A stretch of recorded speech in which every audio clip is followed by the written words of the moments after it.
민수기 27장부터 30장까지는 이스라엘 백성들이 가나안 땅에서 지켜야 할 각종 제사법과 규례들을 기록해 놓았습니다.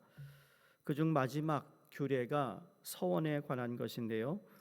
하나님께서 서원을 통해서 자기 백성과의 관계를 회복하시고 또한 질서를 유지하신다는 사실을 우리가 보았습니다. 이제 가나안 땅을 정복하기 전에 하나님께서 이스라엘 백성들이 해결해야 할 마지막 임무, 또 모세가 이제 가나안 땅을 가기 전에 이스라엘 백성들이 치러야 할 모세가 직접 인도했던 전쟁이 오늘 말씀에 기록된 내용입니다. 그러니까 이스라엘의 위대한 지도자 모세의 마지막 전쟁 이야기다라고 볼 수 있습니다. 이 전쟁에 관해서는 딱 한 가지를 위해서였어요. 이스라엘 백성들이 하나님과의 관계가 회복되는 이야기를 하는데, 그 관계는 다른 것이 아니라 내가 거룩하니 너희도 거룩하라. 하나님의 백성들이 거룩한 백성으로 살아야 하는데, 이 거룩함을 자꾸 유혹하는, 또 이 거룩함을 유지하지 못하는, 그래서 거룩함을 지키기 위한 전쟁이다라고 보면 맞습니다. 이 전쟁이 미디안과의 전쟁인데, 이런 민수기 22장에 보면 이 발락 왕이 나와 있고 술사 발람에 대한 이야기가 쭉 나옵니다.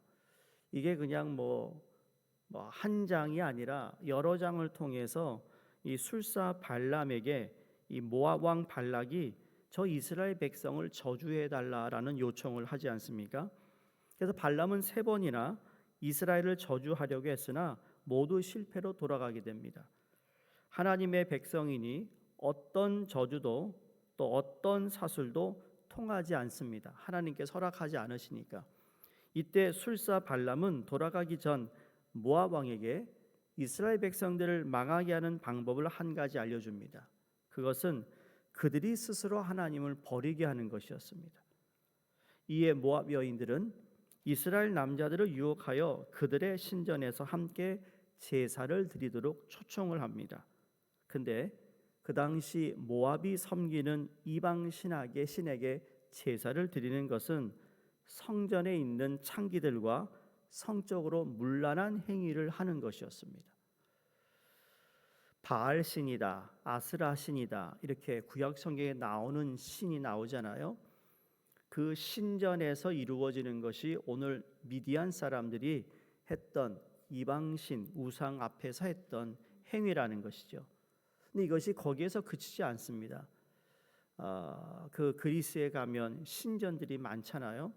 어느 신의 이름을 따라 그 신전들 역시도 특히 여신이 있는 신전에서는 그러한 성적 문란한 행위들이 그 안에서 벌어지고 있었다라는 거예요. 그러니까 미디안 여자들이 부올에서 이스라엘 남자들과 간음한 이 사건으로 인해 하나님이 크게 진노하시죠. 그래서 그 결과가 뭐죠? 이스라엘 진영에 전염병이 퍼지게 됩니다. 이에 따라 이스라엘 사람들 가운데 무려 24,000명이라는 엄청난 숫자가 죽습니다. 출애굽해서 40년 동안 일어난 모든 전쟁을 다 합해도 이렇게 한 번에 많이 죽은 경우가 없었습니다. 그 어떤 저주도 사술도 이스라엘 백성을 해할 수 없었는데, 지금 술사 발람이 이야기해 준 대로 그들이 스스로 하나님을 버리게 하는 것만이 하나님의 진노를 당하는, 그리고 망하는 방법이었다라는 것을 가르쳤다라는 겁니다. 그래서 하나님은 모세에게 부올 사건을 일으켜 이스라엘 백성들을 죽게 한 미디안 사람들과 전쟁을 치루어 그들이 모두 다 앞으로는 절대로 그런 일을 할 수 없도록 하신 일이라는 거죠. 그래서 모세가 12지파 중 각각 1,000명의 군사들을 소집합니다. 그러니까 12,000명의 군사들이 모여 미디안과 전쟁을 하게 됩니다. 이제 전쟁터에 나아가는 이스라엘 백성들의 진영은 어딘가 특별한 모습이 오늘 본문에 부각되어 나옵니다. 그게 6절 말씀이에요. 다시 한번 보겠습니다. 모세가 각 지파에 1,000명씩 싸움에 보내되 제사장 엘르아살의 아들 비느하스에게 성소의 기구와 신호나포를 들려서 그들과 함께 전쟁에 보내매. 자, 앞서 말한 부활 사건을 기록한 민수기 25장을 보면 이스라엘 진영에 전염병이 퍼지게 될 때 모세와 백성들과 하나님 앞에서 회개하며 울고 있습니다. 근데 엘르아살의 아들 비느하스가 여기에 등장하는 이유가 있습니다. 그렇게 하나님 앞에 회개하고 울고 있는데 시므온 지파 사람 중 족장인 한 사람이 미디안 여인을 데리고 자기 장막 안으로 들어갔던 겁니다. 기가 막히지 않아요? 한쪽에서는 미디안 여인들의 꿰매에 넘어가 영적 간음을 저질러 전염병이 퍼져 있어서 그로 인해 눈물로 회개하고 있는데, 이 남자는 정신이 어디에 팔렸는지 그 미디안 여성을 이스라엘 진영 안으로 데리고 온 것입니다. 이 모습을 제사장 비느하스가 봅니다. 그걸 보는 순간 거룩한 분노가 그 안에서 일어나더니 창을 들고 그 장막에 따라 들어가 그 남자와 미디안 여인을 죽입니다. 그렇게 해서 죽인 후에 하나님이 그 이스라엘 진영에 있는 전염병으로부터 그들을 회복시켜 주십니다. 어떻게 보면 참 잔인한 모습들이 이렇게 기록되어 있는 것 같습니다. 여러분, 전제해야 될 건 뭐냐면 하나님의 백성으로 우리가 거룩한 백성으로 살아간다는, 여러분, 이 거룩에 대한 것이 이렇게 심각하다라는 거예요. 우리는 거룩한 백성으로 좋은 생각, 그리고 믿음의 생각, 깨끗한 생각, 그래야 되는데 그렇지 못할 때가 우리 안에 있다라는 거죠. 우리는 거룩한 하나님의 백성임에도 불구하고 우리가 생각하는 것들이, 마음에 두고 있는 것들이 악할 때가 있다라는 거예요. 하나님 그거에 대해서 너무너무 그 자체를 너무 싫어하신다는 거죠. 오늘 6절에 보면 바로 그 제사장 비느하스가 전쟁에 참여하는 모습을 보여주고 있습니다. 제사장이 전쟁에 참여한다는 것으로 미루어 보아 이 전쟁이 예사로운 전쟁이 아님을 알 수 있습니다. 미디안과의 전쟁은 하나님의 백성을 유혹하여 하나님의 진노를 사게 한 원수에 대한 거룩한 전쟁이라는 겁니다. 그러나 비느하스는 제사장이기 때문에 칼이나 창을 들고 전쟁에 나가지 아니했습니다. 6절 말씀을 보면 성소의 기구와 신호 나팔을 들고 갔다 그랬습니다. 한국도 군대에 군목들이 있죠. 미국에서 또 서부에서 있었던 서양 사람들이 가지고 있던 그런 것을 한국도 그대로 아마 답습한 거라고 생각합니다. 미국이 근래 지난 한 20-30년 동안 전쟁을 치를 때마다 저희 교단에 군목들이 계시니까 그분들이 이야기를 듣습니다.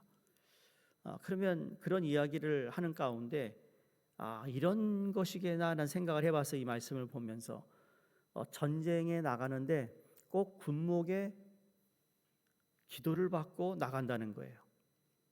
근데 우리 교단 목사님 다 1세뿐이기 때문에 영어를 그렇게 유창하게 잘하는 건 아니에요. 그런데 목사라는 것 때문에 시퍼런 젊은 백인 청년들이, 그렇죠? 이 미국 사람들이 영어를 잘하는 여기서 이 나라 사람들이 그 브로큰 잉글리시로 하는 기도를 받고 나가기를 원한다는 거예요.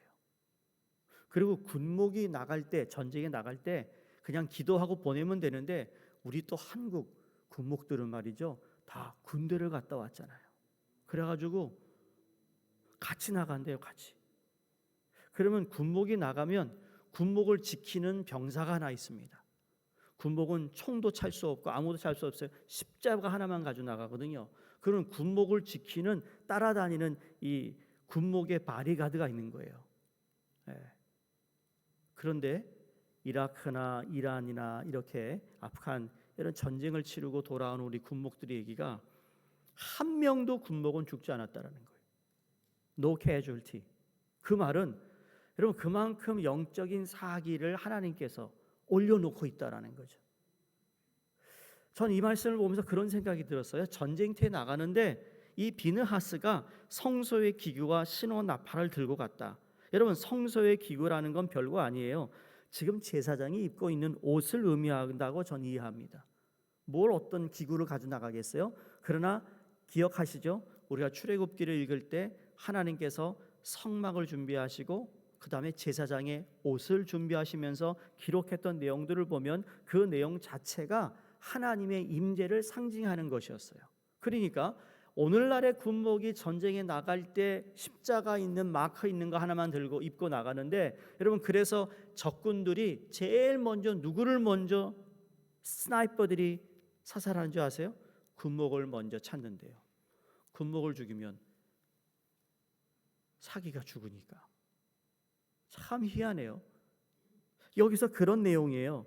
하나님은 제사장 비느하스가 성물을 들고 싸움터에 함께 참여하게 하셨습니까? 왜 그렇게 하셨을까? 성소의 기구들은 곧 하나님의 임재를 상징하는데, 즉 비느하스가 성소의 기구를 들고 이 전쟁했다라는 건 하나님께서 함께 싸우시는 전쟁이라고 상징하고 있었다라는 거예요. 여러분 십자가 목걸이를 가지고 계시는 분들이 계시다면 여러분 십자가 목걸이 다시 좀 잘 차고 다니세요.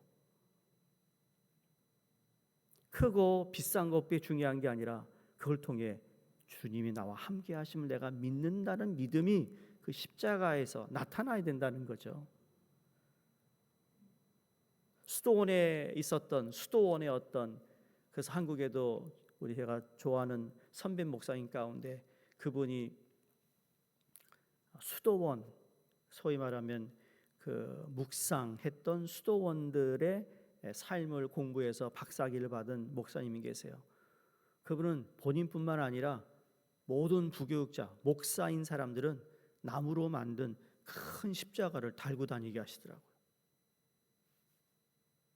처음에는 좀 너무 이렇게 튀실까, 이걸 보면 또 이렇게 팀이 튀실까 했는데, 그분의 삶을 보면 참 깨끗하고 정확하고 절대로 말 함부로 하지 않고 그런 모습을 보면서 저 십자가를 들고 다닐 만하다, 그렇죠?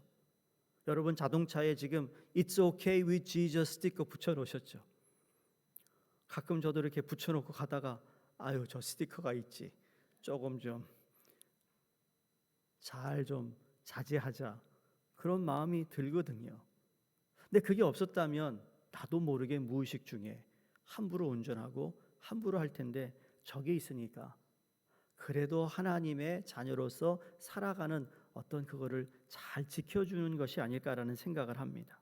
어찌되었든 지금 전쟁에 나가는데 비느하스 제사장이 하나님의 임재의 상징으로 나아갑니다. 그래서 7절을 보시면 그들이 여호와께서 모세에게 명하신 대로 미디안을 쳐서 남자를 다 죽였고 전쟁의 결과 미디안 남자가 전멸합니다.